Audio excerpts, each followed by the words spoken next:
Hello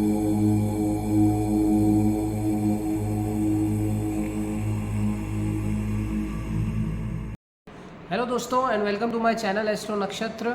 आज हम लोग बात करेंगे moon in first house. So जिन लोगों की जन्म पत्रिका में चंद्रमा पहले स्थान पे होता है उनकी क्या कैरेक्टरिस्टिक्स होती हैं, उनकी क्या विशेषताएं होती हैं, इसके क्या पॉजिटिव्स होते हैं और इसके क्या नेगेटिव्स होते हैं। तो इस वीडियो को अंत तक देखिए and don't forget to subscribe my channel. Right now as you all know, चंद्रमा हमारे जीवन पे एक बहुत विशेष प्रभाव डालता है, but obviously because it is closest to the earth, right.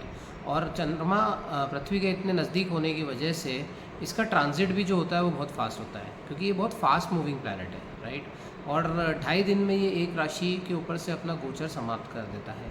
सो इसीलिए मून का जो इफ़ेक्ट होता है वो एस्ट्रोलॉजी में सबसे प्रोफाउंड इफ़ेक्ट माना जाता है, and that is the reason why हमारे सारे फेस्टिवल, सारे मुहूर्त आप देखेंगे कि चंद्रमा के मूवमेंट के हिसाब से ही देखे जाते हैं, ठीक है ना। जब यही चंद्रमा लग्न में आ जाता है, यानी कि फर्स्ट हाउस में आ जाता है, तो वो और इम्पॉर्टेंट हो जाता है, बिकॉज इस व्यक्ति का लग्न और राशि एक ही हो जाती है। सो राशि क्या होती है? जिस स्थान पर 12 भावों में जिस स्थान पर राशि बैठी होती है, मतलब चंद्रमा बैठा होता है, उसे हम राशि कहते हैं, अर्थात मून साइन कहते हैं, ठीक है।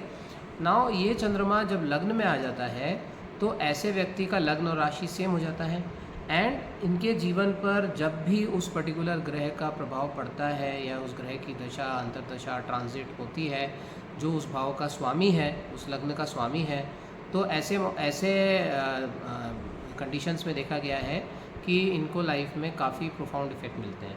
So for example, let us से समबडी हैज़ मिथुन लग्न, सो जेमिनाई लग्न है और लग्न में ही अगर चंद्रमा है, सो इस व्यक्ति के लिए जो मर्क्यूरी है, जो बुध है, क्योंकि वो मिथुन लग्न का स्वामी होता है, वो इसके माइंड एंड बॉडी दोनों पे रूल करने लगता है, ठीक है। And this person has a very profound effect of Mercury. So जब भी मर्क्यूरी की दशा, अंतर्दशा आती है, वो उसका बहुत स्ट्रॉन्ग इम्पैक्ट, स्ट्रॉन्ग रिजल्ट इस व्यक्ति को फील होता है, ठीक है। सो ये तो एक बात हो गई, जब चंद्रमा लग्न में होता है तो क्या होता है, उसकी लग्न और राशि उस व्यक्ति की सेम हो जाती है। Secondly, there are certain positive as well as negative aspects about moon in first house, वो अब हम डिटेल में डिस्कस करते हैं।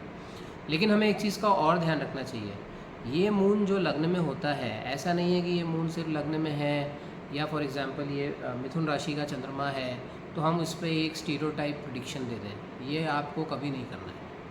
चंद्रमा चंद्रमा लग्न में है, दैट इज़ ट्रू, लेकिन ये चंद्रमा किस नक्षत्र में है, उस नक्षत्र का स्वामी कहाँ है, इस चंद्रमा को कितने बेनिफिक इन्फ्लुएंसेस हैं, कितने मैलेफिक इन्फ्लुएंसेस हैं, ठीक है। सो चंद्रमा अपना नेचर बहुत फास्ट चेंज करते हैं, ओके। सो मान लीजिए अगर ये चंद्रमा शनि के साथ हो गए तो विष योग बन जाता है, ये चंद्रमा केतु के साथ हो गए तो ग्रहण बन जाता है। इसी प्रकार से इस चंद्रमा पर अगर पाप ग्रहों की दृष्टि पड़ रही है, मंगल के साथ हो गए तो उसके रिजल्ट चेंज हो जाएंगे, सूर्य के साथ हो गए तो अमावस हो जाएगी। So that is the reason why हमें बहुत केयरफुली चंद्रमा को एनालाइज करना चाहिए, इसका पक्ष बल देखना चाहिए कि भाई ये पक्ष बली है कि नहीं। फिर चंद्रमा से बहुत सारे योग बताए गए हैं, ठीक है। सो वो that is a separate issue, हम उस पर that's a separate topic all together, कि चंद्रमा से केमद्रुम योग भी बनता है जब ये मून काफ़ी कमज़ोर हो जाता है। फिर इसी चंद्रमा से दुर्धर योग भी बनता है जब ये चंद्रमा बहुत पावरफुल हो जाता है। अनफा योग बनता है, सुनफा योग बनता है, ग्रहमलिका योग बनता है, तो बहुत सारे योग बनते हैं। दैट इज़ द रीज़न हमें ब्लैंक प्रिडिक्शन नहीं देना है कभी भी, ठीक है। और दैट इज़ मैं इसीलिए आपको पॉजिटिव और नेगेटिव दोनों एस्पेक्ट बताता हूँ हमेशा। जैसे मैंने पिछले वीडियो में अगर आप जाके देखेंगे सूर्य पे किया था, फर्स्ट हाउस पे, तो वहाँ पर मैंने सूर्य का पॉजिटिव एज वेल एज सूर्य का नेगेटिव दोनों एस्पेक्ट समझाए थे। सिमिलरली जब चंद्रमा पे आज हम बात कर रहे हैं तो हम चंद्रमा के positive as well as negative दोनों एस्पेक्ट पे बात करेंगे। पॉजिटिव कब होगा? जब चंद्रमा की पॉजिटिविटी बढ़ेगी, और पॉजिटिविटी कब बढ़ेगी? जब शुभ प्रभाव में रहेगा, शुभ ग्रहों के साथ रहेगा, पक्ष बली होगा, अच्छी राशि में होगा, तो ये सारे एस्पेक्ट्स में चंद्रमा बली होगा। और नेगेटिव कब होगा? जब नेगेटिव ग्रहों के प्रभाव में रहेगा, है ना। उसके अलावा पाप कर्तरी योग में होगा, या फॉर दैट मैटर ये पक्ष बल में कमज़ोर होगा, कृष्ण पक्ष का चंद्रमा होगा। सो ये सारे एस्पेक्ट्स में देखा जाता है कि ये जो मून है ये वीक हो गया है और नेगेटिव रिजल्ट्स ये देता है अपने, ठीक है।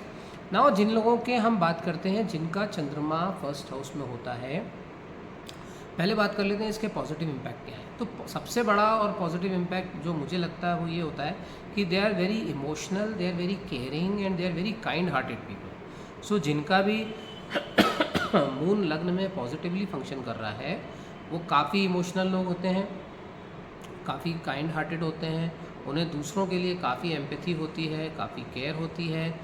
ये इन्हें किसी का दर्द देखा नहीं जाता है, तो ये अगर कोई दर्द में होगा तो ये आगे जा कर के उसकी मदद करेंगे, ना गलत होने देंगे ना खुद गलत करेंगे। ठीक है।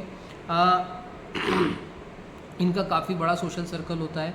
जिनका पॉजिटिवली चंद्रमा लग्न में वर्क कर रहा हो तो इनके काफ़ी फ्रेंड्स होते हैं because of their loving nature. इन लोगों के साथ, इनके साथ कोई बैठेगा तो उसको बड़ा मज़ा आएगा बात करने में, महफिल में, चार लोगों के बीच में जब ये होंगे तो they are very very very charming people to be with.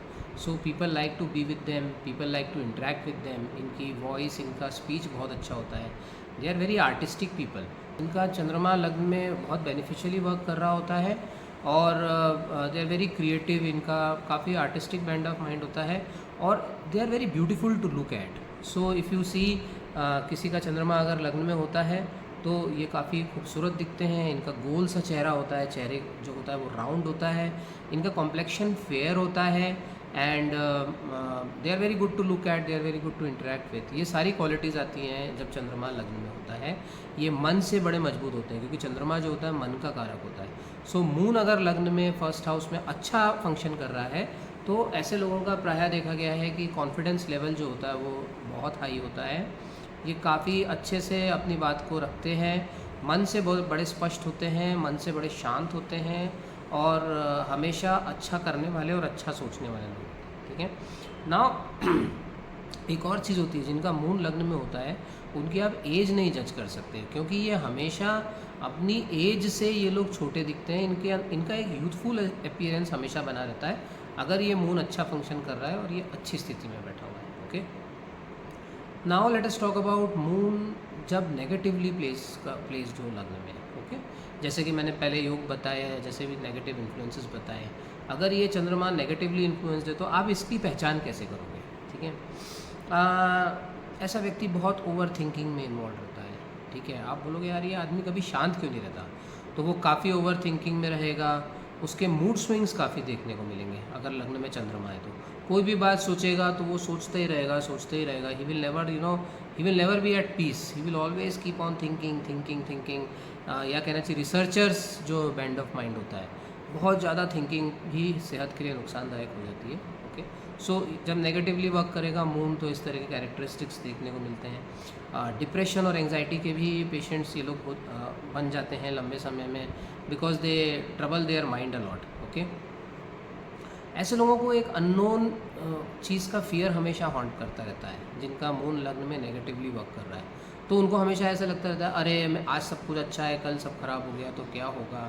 तो वो आज में नहीं जीते हैं। ऐसे लोग हमेशा सोचते रहते हैं कल के बारे में, अरे कल ऐसा हो गया तो क्या होगा, मुझे ऐसा हो गया तो क्या होगा, उसे ऐसा हो गया तो क्या होगा।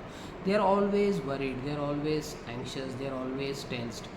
Particularly if this moon is negatively placed or it is placed with some malefic planets in the lagna, it will cause you these kind of problems. Okay, negative anticipation एक बहुत मेजर प्रॉब्लम होता है ऐसे लोगों के साथ जिनका moon लग्न में नेगेटिवली वर्क कर रहा है।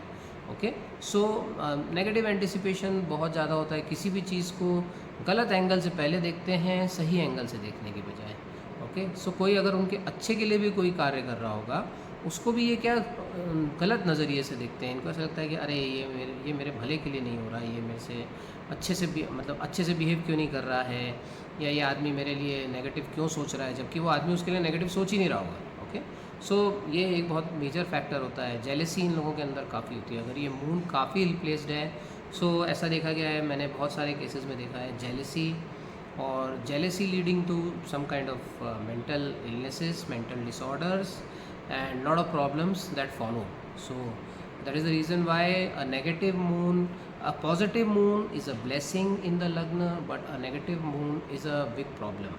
Okay, इस तरह की चंद्रमा की जब दशा अंतरदशा आती है तो ऐसे लोग काफ़ी परेशान होते हैं।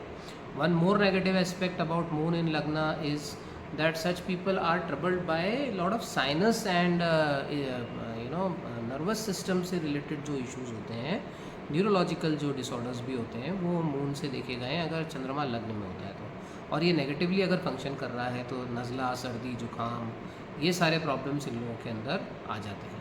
ठीक है, अब डेफिनेटली इसमें जैसा मैं पहले बता चुका हूँ, राशि और किस लग्न में आया है, उसमें कौन सी राशि पड़ रही है और चंद्रमा का क्या बल है, ये सारी चीज़ें देख करके ही हम इस पे प्रेडिक्शन दे सकते हैं।